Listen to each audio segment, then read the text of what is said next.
Hi friends, welcome to our channel. இன்றைக்கி நம்ம வடலூர் சத்திய ஞான சபையை பற்றியும் தீஞ்சுவை நீரோடையை பற்றியும் மேட்டுக்குப்பம் சித்தி வளாகத்தை பற்றியும் தான் பார்க்க போகிறோம். வாங்க வீடியோக்குள்ளே போகலாம்.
தமிழ்நாட்டில் கடலூர் மாவட்டத்தில் வடலூர் அருகே அமைந்துள்ளது இந்த சத்திய ஞான சபை.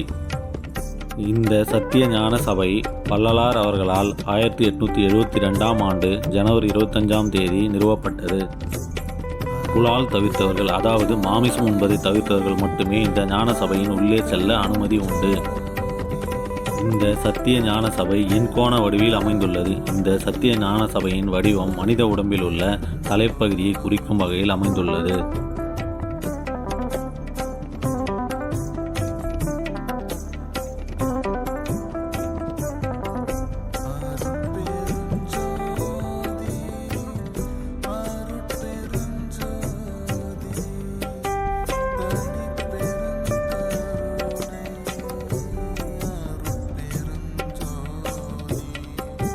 இந்த ஞான சபையை சுற்றி இரும்பு சங்கிலி வளையமாக அமைக்கப்பட்டுள்ளது.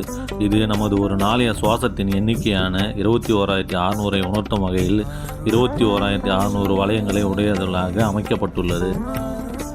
இந்த சபையின் முன்புறத்தில் 3 திறந்த வாயில்கள் உள்ளது. இடது மற்றும் வலது பக்கம் உள்ள சிறு வாயில்கள் நமது இரு கண்களையும், நடுவே உள்ள பெருவாயில் நமது புருவ மத்தியையும் குறிக்கும் வகையில் அமைந்துள்ளது. இடது பக்கம் உள்ள வாயில் சிற்சபை என்றும், வலது பக்கம் உள்ள வாயில் பொற்சபை என்றும், நடுவே உள்ள வாயில் ஞானசபை என்றும் கூறப்படுகிறது. அது மட்டுமல்லாமல் இடது பக்கம் உள்ள வாயில் சந்திரனையும், வலது பக்கம் உள்ள வாயில் சூரியனையும், நடுவே உள்ள வாயில் இறைவனையும் குறிக்கும் வகையில் அமைந்துள்ளது. இந்த சத்திய ஞான சபையில் 1872ஆம் ஆண்டு ஜனவரி 25ஆம் தேதி தை மாதம் 13ஆம் தேதி வியாழக்கிழமை தைப்பூசத்தன்று இங்கு ஜோதி தரிசனம் தொடங்கியது. அன்று முதல் ஆண்டுதோறும் தைப்பூச நாளில் இந்த விழா கொண்டாடப்படுகிறது. அன்று 7 திரைகள் திறந்து தீப ஜோதி தரிசனம் காட்டப்படுகிறது. மற்ற மாதங்களில் வரும் பூச நட்சத்திரத்தன்று 6 திரைகள் விளக்கப்பட்டு ஜோதி தரிசனம் காட்டப்படுகிறது. 7 திரைகள் எனப்படுவது கருப்பு திரை, நீலத்திரை, பச்சை திரை, சிவப்பு திரை, பொன் திரை, வெண்திரை, கலப்பு திரை ஆகும். 1872ஆம் ஆண்டு ஜூலை மாதம் இந்த சத்திய ஞான சபை சமரச சுத்த சன்மார்க்க சத்திய ஞான சபை என பெயர் மாற்றப்பட்டது. வாடிய பெயரை கண்டபோதெல்லாம் வாடினேன் என்றுரைத்த வள்ளலார் வடலூரில் சத்திய தர்மசாலையை நிறுவினார். பசியை ஒரு பிணி என்று சொன்ன வள்ளலார் ஏழை பணக்காரன் என்ற வித்தியாசம் இல்லாமல் அனைவரையும் தாக்கும் பிணி பசி, அதை போக்குவதே மாபெரும் தர்மம் என்று போதனை செய்தார். அதற்கு தானே முன்னுதாரணமாகுமாறு 1867ஆம் ஆண்டு வைகாரி மாதம் 11ஆம் நாள் வடலூரில் இந்த சத்திய தர்மசாலையை நிறுவினார். அப்போது அவர் கையால் மூட்டப்பட்டதுதான் இங்குள்ள அணையா அடுப்பு. இந்த சத்திய தர்மசாலையின் தனி சிறப்பு என்னவென்றால், அந்த அணையா அடுப்பு பலரின் பசியை போக்குவதே. சுனாமி, புயல், வெள்ளம் என எந்த பேரிடர் வந்தபோதும் தடையின்றி மக்களுக்கு உணவு வழங்கி ஆதரித்துள்ளது இந்த தர்மசாலை. எந்த சூழலிலும் இந்த நெருப்பு அணைந்தது இல்லை. இங்கு தினமும் 3 வேளை சமைக்கப்பட்டு ஒவ்வொரு வேளைக்கும் ஆயிரக்கணக்கானோருக்கு அன்னதானம் வழங்கப்படுகிறது. எந்த நேரத்திலும் பல மாதங்களுக்கு தேவையான அரிசி மற்றும் பருப்பு போன்றவற்றை சேமிப்பில் வைத்திருப்பதால் தொடர்ந்து உணவு வழங்க முடிகிறது என்கிறார்கள். அரிசி, பருப்பு என தானியங்களுக்கு தனி உண்டியல் உள்ளது. பலரும் இங்கு அரிசி மூட்டைகளை தானமாக அனுப்புவார்கள். விவசாயிகள் விளைச்சல் எடுத்ததும் தங்களால் முடிந்த பங்கை இங்கு காணிக்கையாக செலுத்துவார்கள். அவற்றை கொண்டு இடைவிடாது அன்னதானம் செய்கிறார்கள்.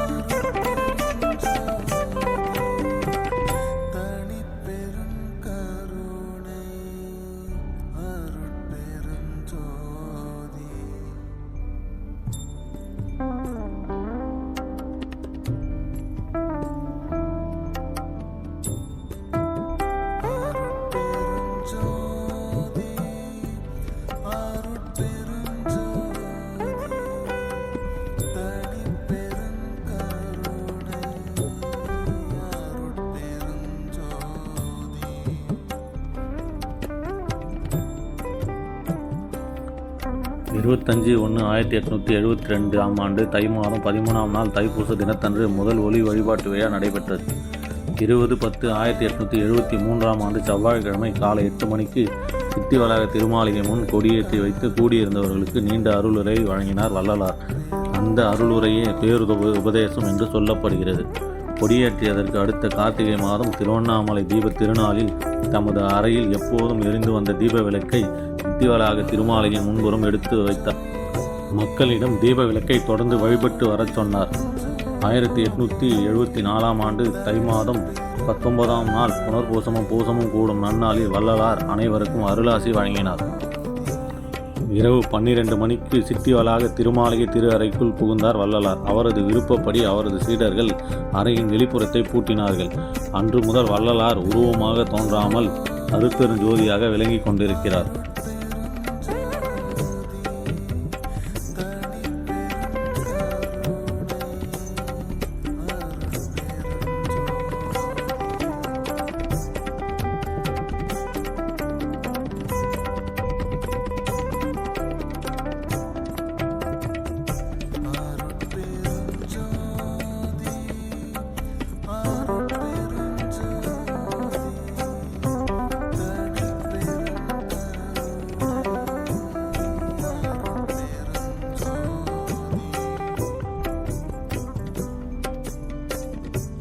பௌர்ணமி முழு நிலவும் பூச நட்சத்திரமும் ஒன்று சேரும் நாள்தான் தைப்பூச விழாவாகும்.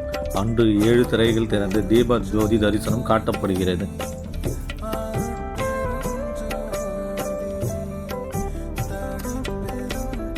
வள்ளலார் வரவழைத்த தீஞ்சுவை நீரோடை சித்தி வளாக திருமாளிகைக்கு கிழக்கு திசையில் சற்று தூரத்தில் மரம் செடி கொடிகளுக்கு இடையே ஒரு நீரோடை இருக்கிறது. வள்ளலாரை காண வருபவர்கள் அந்த ஓடையில் நீராடுவது வழக்கம். நீரோடையில் ஒரு முறை நீர் வற்றிவிட்டது. வள்ளலார் அங்கு சென்று தமது கரத்தால் நீரோடையை தொட நீர் பொங்கி எழுந்து நிறைந்தது. அது முதல் அந்த நீரோடை தீஞ்சுவை நீரோடை என அழைக்கப்படுகிறது. கோடை காலத்திலும் நீர் வற்றுவதில்லை. அது மட்டுமல்லாமல் இந்த ஓடையில் குளித்தாலும் அதன் நீரை பருகினாலும் நோய்கள் நீங்குகின்றன என்று கூறுகிறார்கள். வள்ளலார் கரம்பட்டதும் சாதாரண நீரோடை சக்தி வாய்ந்த நீரோடை ஊற்றாக ஆகிவிட்டது. வள்ளலார் உருவாக்கிய தீஞ்சுவை ஊற்று இந்த தீஞ்சுவை நீரூற்று நீரோடையில் இருந்து வரும் நீர் அருகில் ஏற்படுத்தப்பட்ட குளம் போன்ற குட்டையில் நிறுத்தி வைக்கப்பட்டு பின்பு விவசாய நிலத்திற்கு அனுப்பப்படுகிறது.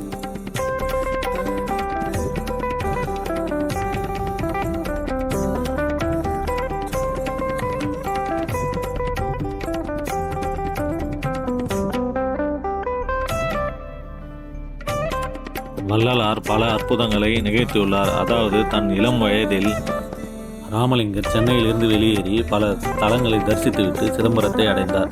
அப்போது கருங்குழி கிராமத்து மணியக்காரரான திருவேங்கடம் என்பவர் தனது இல்லத்தில் தங்குமாறு கேட்டுக்கொண்டார். மணியக்காரர் இல்லத்தில் 9 வருடங்கள் ராமலிங்கர் தங்கியிருந்தார். ராமலிங்கர் தான் தங்கியிருந்த அறையில் தினமும் இரவில் விளக்கின் வெளிச்சத்தில் எழுதுவதை வழக்கமாக கொண்டிருந்தார். ராமலிங்கர் தங்கியிருந்த அறையில் விளக்கிற்கு எண்ணெய் வைக்கும் மண்கலயம் ஒரு நாள் உடைந்து விட்டது. மணியக்காரரின் மனைவி புது கலயம் ஒன்றை வாங்கி வைத்தார். அந்த கலயம் பழக்கப்பட வேண்டும் என்று அதில் நீர் நிரப்பி வைத்த மணியக்காரரின் மனைவி அதை சுத்தப்படுத்தி எண்ணெயை நிரப்பி வைக்க மறந்துவிட்டார். மணியக்காரரும் அவரது மனைவியும் அன்று வேறொரு சுப நிகழ்ச்சிக்கு சென்று விட்டனர். அன்றிரவு ராமலிங்கர் வெகுநேரம் எழுதி கொண்டிருந்தார். இரவு முழுவதும் வெகுநேரம் எழுதி கொண்டே இருந்தார். விளக்கில் ஒளி மங்கும் போதெல்லாம் கலயத்தில் இருந்த நீரை ஊற்றி கொண்டே இருந்தார். விடியும் வரை விளக்கு பிரகாசமாய் தண்ணீரில் எரிந்த அற்புதம் அன்று நிகழ்ந்தது. சுப நிகழ்ச்சிக்கு சென்று வீடு திரும்பிய மணியக்காரரும் அவரது மனைவியும் தண்ணீரை விளக்கு எறிவதைக் கண்டு ஆச்சரியத்தில் ஆழ்ந்தனர்.